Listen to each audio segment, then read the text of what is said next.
Okay, let's unpack this.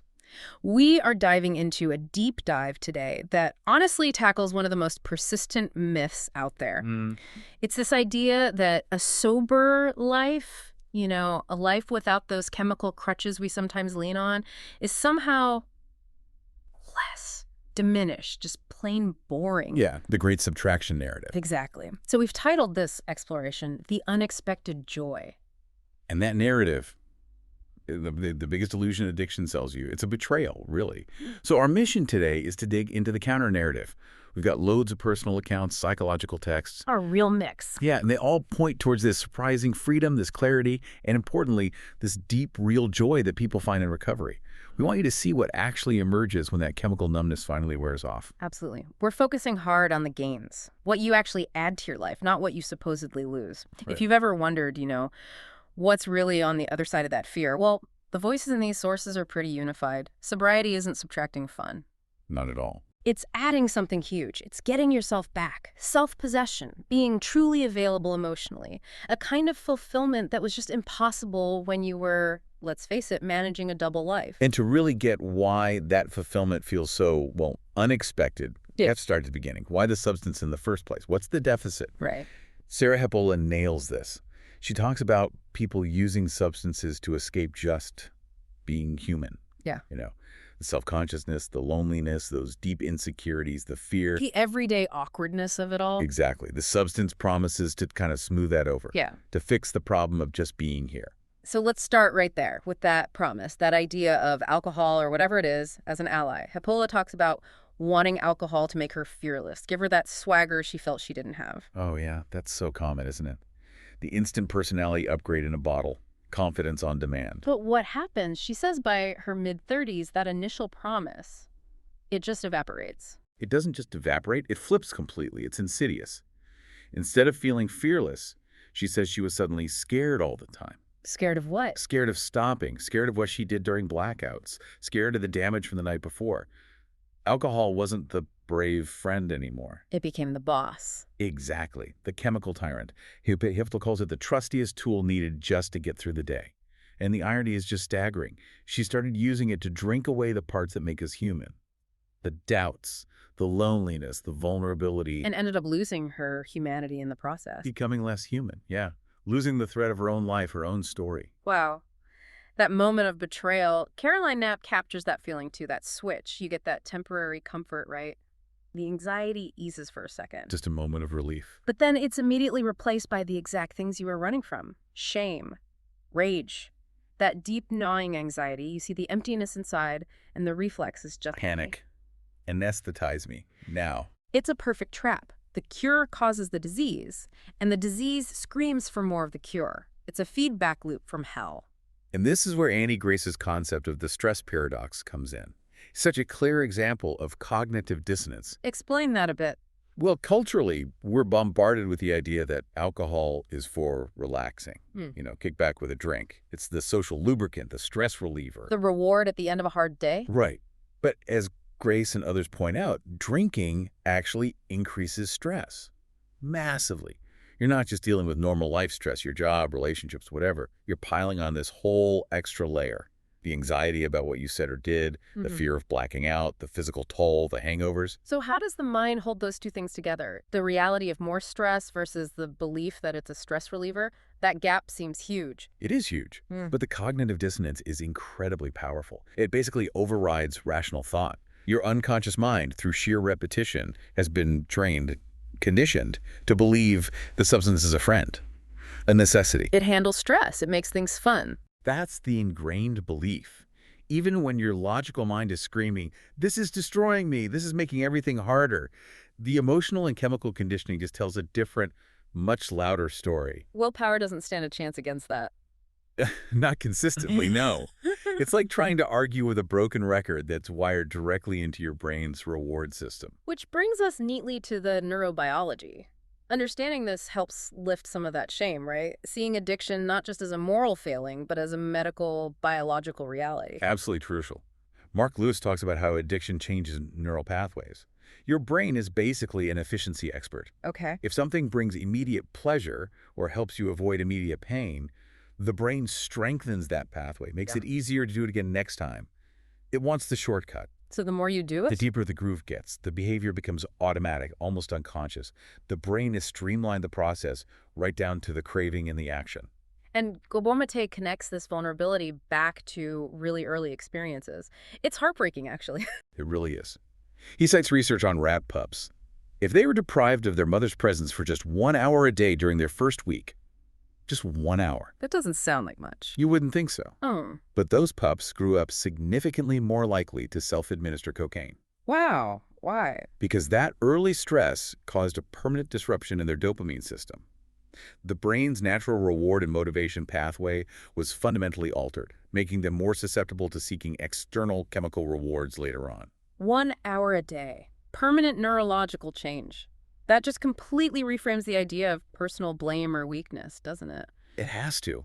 It shifts the focus from character flaws to potentially biological and emotional vulnerabilities that the substance then exploits ruthlessly. And this understanding is exactly why we need to challenge that lazy, cruel stereotype of the addictive personality. Oh, absolutely. Yeah. Maya Solovitz cites research confirming what many suspected. There's no single personality type for addiction. It cuts across everything. The full spectrum of humanity. Exactly. All the character traits you find in the general population, you find them in people struggling with addiction too. But the stereotype persists, right? The manipulative liar, the antisocial cheat. That's the caricature. And the research is so important here. Only about 18% of people with addiction fit that specific profile, manipulative, antisocial behaviors. Only 18%. Yeah, which means a staggering 82% don't.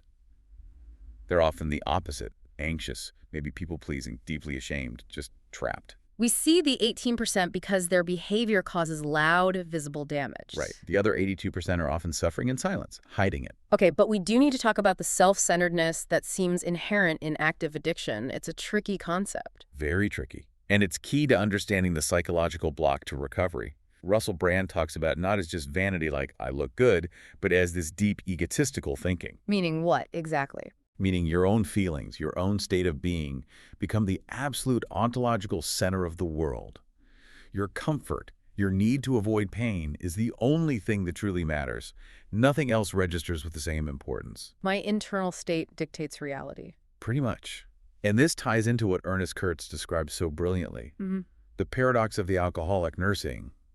The thought, I'm a very special worm. A special worm. That's evocative. Isn't it? It captures that feeling of being fundamentally flawed, small, limited the worm part, but simultaneously feeling like those limitations are unacceptable, that you should be special, powerful, maybe even omnipotent. So small and demanding to be huge at the same time. Exactly. You feel the limits of being human, but you desperately resist accepting them.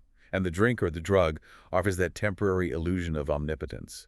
Control over feelings, control over social situations, control over reality itself. It's the ultimate tool for fighting against being just, Yeah. human, limited. Precisely. So when the person finally realizes they can't control the substance, the very thing that promised them control, they're forced to confront that unbearable truth, their own powerlessness, their own creaturehood. Which logically leads us to the turning point. If the core problem is this intense self-centeredness, this insistence on being the center of the universe, how on earth do you step down from that throne? How do you surrender? Surrender, yeah, that's a terrifying word, isn't it? Yeah. Especially for someone whose whole life has revolved around trying to maintain control, even if it's illusory control. And step one demands it, admitting complete defeat, total powerlessness over the substance. It goes against every single survival instinct we have. Independence, control, I can handle this. Right. Our instincts scream against admitting defeat. And that's why, traditionally, the entry point to recovery programs like AA is often described as needing to hit bottom. Yeah, in the literature, like the 12 steps and 12 traditions is pretty clear. Few people sincerely try the program, with all its demands for honesty and humility, unless they've been absolutely backed into a corner, forced to feel completely defeated. Because the steps that follow rigorous honesty, making amends, serving others, they require actions and attitudes that the active, self-centered addict just won't do. Not unless the alternative looks even worse, like death or total ruin. But let's maybe nuance that traditional view a bit with some modern perspectives. While hitting bottom is a common experience, Annie Grace offers a slightly different frame. She suggests the goal is strategic. Strategic surrender. Kind of. Admit powerlessness over the drug, accept the chemical reality that you can't beat it head on specifically so you can gain control over the drinking, meaning the behavior, and ultimately gain control over your life again. Okay. So it's less about total crushing defeat and more about acknowledging a specific, unwinnable battle against a chemical substance. That's a fact, not a personal failure. Exactly. It reframes it slightly. And making that admission, however you get there, is what unlocks the door to step 2. Believing that a power greater than ourselves could restore us to sanity. The higher power step, which can be a major hurdle for people, especially if they're not religious or feel completely disconnected spiritually. It can be. But the way it's framed is often quite flexible, which is genius, really. Stephanie Covington talks about how for people feeling numb or empty, spirituality isn't about dogma. It's about finding a new dimension to life. You don't need a specific image of God. Not necessarily, especially not at first. The literature, like Came to Believe, suggests you can start by seeing the group itself, the fellowship of other recovering people, as a power greater than yourself. That makes sense. They achieve something you couldn't do alone. There's power in that collective experience. It's tangible, it's real, it's loving. Often, it's something outside of your own head that offers hope and proof of possibility. You can lean on that before you even tackle the G word, if that's a block for you. And that moment of surrender, it doesn't always have to be dramatic, like a lightning bolt moment, right? Not at all. One account describes it so simply. Yeah. This person was about to have their usual last drink before bed, part of the ritual, but they just stopped, turned out the light, and talked honestly to whatever might be listening. What'd they say? Something like, "Dear God, if you will, listen to me. I can't do this anymore." Just that simple admission, that plea for help. It's the willingness to stop fighting, to hand over the burden. That's the key, creating that internal space, that vacancy. And that is when the psychological shift can really begin, the process of actually discovering yourself. Covington quotes someone named Sandy, saying, recovery is when you finally stop looking out there for answers and validation and start looking in here, asking. Asking the real questions. What do I think? What do I feel? What is my truth? What are my options, really? That sounds like... Well, Covington uses the phrase giving birth to the self. It sounds dramatic, but maybe it feels that way. I think it captures the magnitude of it. It means finding resonance inside yourself, figuring out what's actually true for you deep down, not what you should think or what will please other people or what will keep the peace. Breaking free from the roles. The addict, the people pleaser, the escape artist. Yes, and allowing this new, multifaceted self to emerge. A self that can actually be in genuine relationship with others and with the world because it's grounded in some kind of internal truth. So the person who felt like this emotional desert inside, just obsessed with the next fix, they start planting seeds, cultivating something new. Beautifully put. They start building a relationship with themselves based on curiosity, maybe even kindness, instead of the old pattern of self-loathing and constant escape. And that must be the first real taste of that unexpected joy we're talking about, just the relief of being okay in your own skin for a change, even if life outside is still messy. Exactly. That quiet internal shift, that's where the foundation is laid.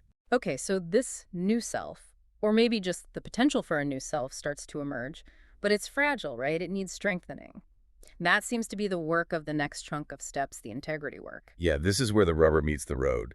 Stability doesn't just happen. It requires ongoing, sometimes really tough self-examination. Steps 4, 5, 6, and 10 are all about this rigorous self-survey. It sounds like the polar opposite of the denial and blaming that fueled the addiction. It absolutely is. It takes daily discipline, real courage. The literature talks about unremitting inventories. Unremitting sounds intense. It means being willing to look at yourself honestly, maybe for the first time ever. And step 10 makes a continuous, immediate admission of wrong thoughts or actions. That's hard. Our egos, our fear, our pride naturally resist that kind of instant accountability. So let's break down step 4, the inventory, a bit more. What does that practically involve? People hear moral inventory and might picture something really daunting. It is daunting, but systematic. You basically conduct an audit of your resentments, who you're angry at and why, your fears, what drives your anxieties, and harms done, particularly in relationships and sexual conduct. But critically, it's not just about what others did to you. No, that's the crucial part. It forces you to look at your own role. Where were you selfish, dishonest, afraid, or inconsiderate? That's the tough part. Then step 5 is sharing that inventory, usually out loud, with another person, a sponsor, a therapist, someone trusted. Just saying it out loud must be terrifying, but maybe liberating too. Both terrifying and liberating. And a core part of this whole process, especially the ongoing inventory in step 10, is learning to drop the word blame Stop blaming others. and stop blaming yourself in a way. Stop trying to find a single cause or culprit for your troubles. When we stop seeing things purely in terms of who's at fault, we open up space for real tolerance. How By realizing, as the text suggests, that we're all emotionally ill to some extent, we're all flawed, we all make mistakes, recognizing our own flaws allows us to see others with more compassion. It's the pathway to genuine acceptance and maybe even love for ourselves and others. Which connects directly to humility, another concept that gets really misunderstood outside of recovery circles. Hugely misunderstood. People equate it with being a doormat, right? Yeah. Being weak, constantly apologizing, having no backbone. Yeah, like you have to erase yourself. And that's not it at all. Elena's perspective in A Woman's Way is so helpful here. She says true humility means having a strong, clear sense of who you actually are. It comes from the clarity gained in those searching inventories of steps 4, 5, and 6. So humility isn't self-hatred, it's self-knowledge, grounded in reality. Exactly. It's accepting yourself, flaws and strengths included. It's knowing your actual size in the universe, not the special worm, not the omnipotent God, just human, limited but capable. So practically, humility just means recognizing you're not perfect. You can't fix everything alone. Yes. And being willing to ask for help, whether from other people, a group, or that spiritual source, that higher power. It's knowing your limits, which paradoxically makes you stronger because you stop fighting unwinnable battles. And you need that strength for the next steps, 8 and 9. Making amends. This seems like one of the most challenging parts. It requires incredible discernment. Step 8 is making a list of people you've harmed and becoming willing to make amends. Step 9 is actually doing it, unless doing so would injure them or others. That willingness part sounds key. And questioning your motives. Absolutely critical.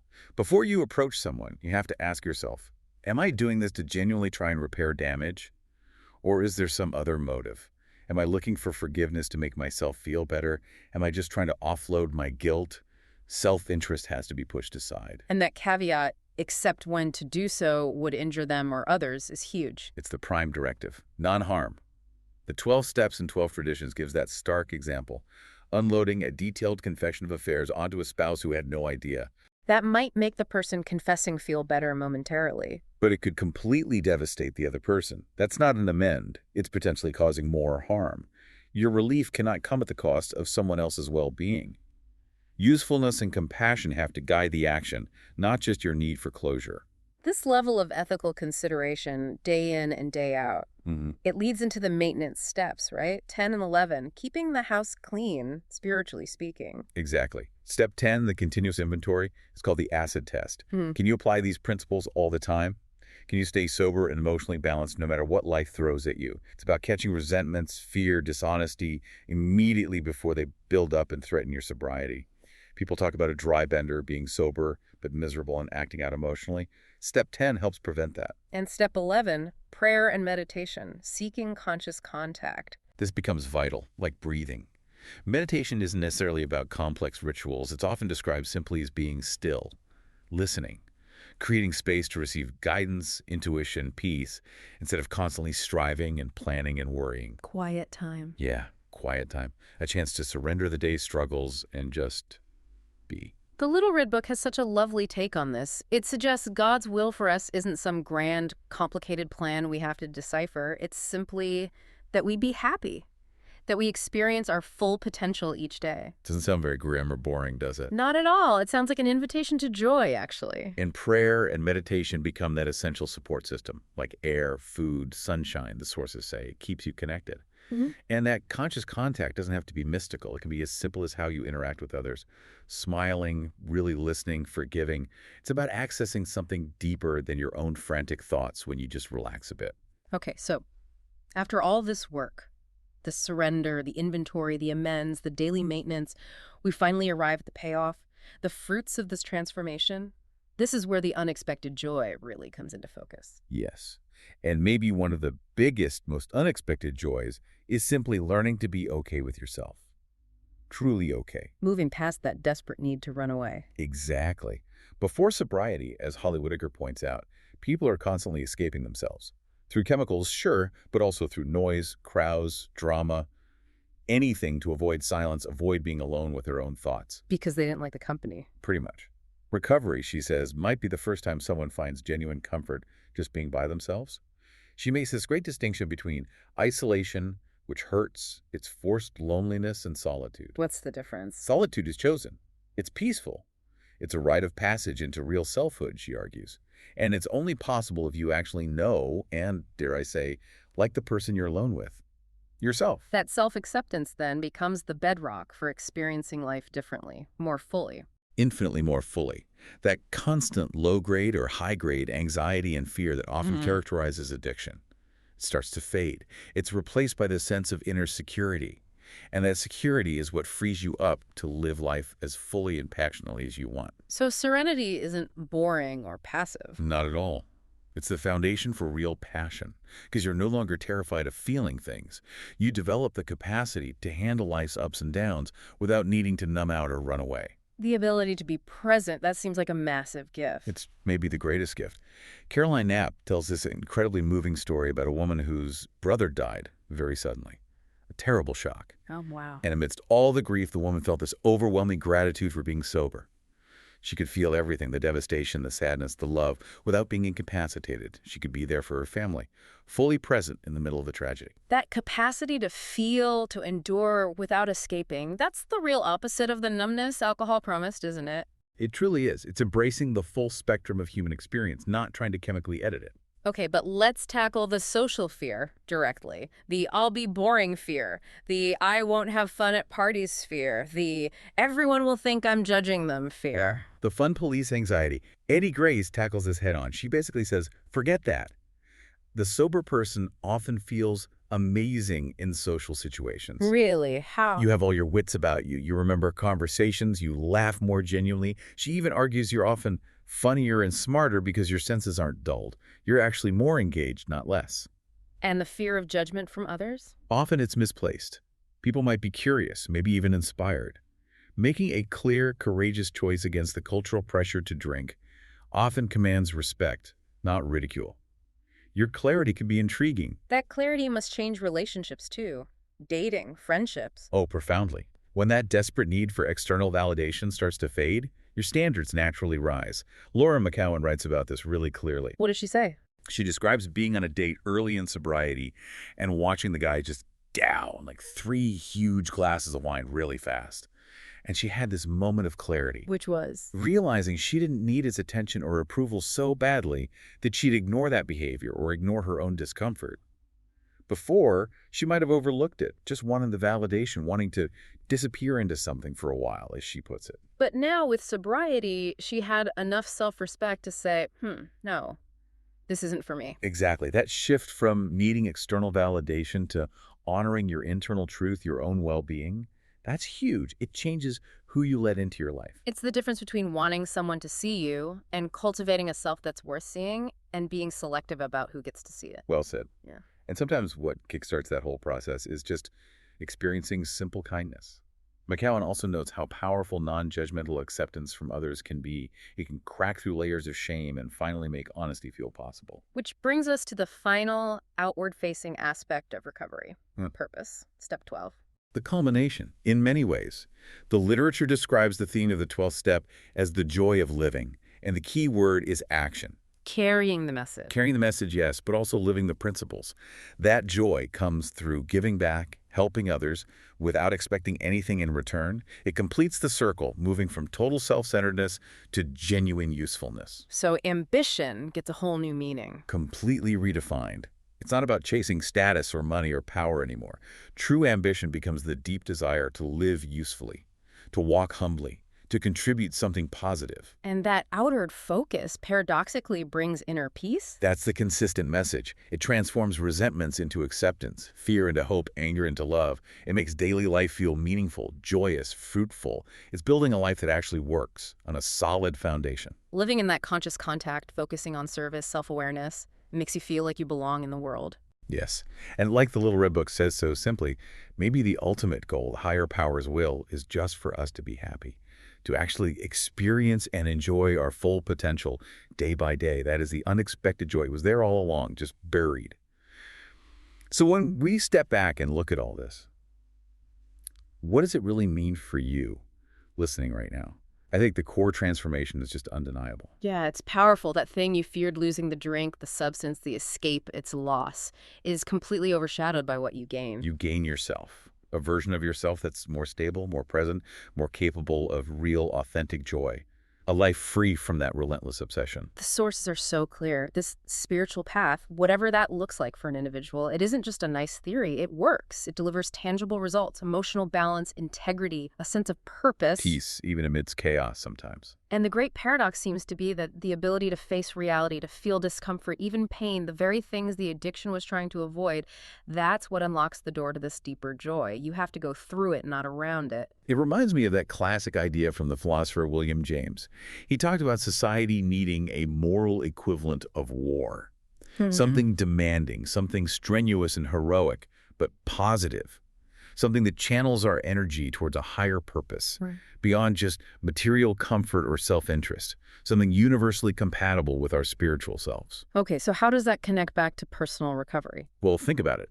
If this journey of recovery liberates you from those material attachments, from that crushing self-centeredness, and empowers you to live usefully, as step 12 puts it, Yeah. maybe that deeply personal, incredibly strenuous quest for your own recovery, for your own unexpected joy, maybe that's the starting point. Maybe finding that hard-won, authentic happiness within yourself is the necessary first step towards contributing to that larger, strenuous life, that spiritual reform that our world seems to desperately need right now. That's definitely something to think about. Is the personal battle the key to the collective one? Fascinating.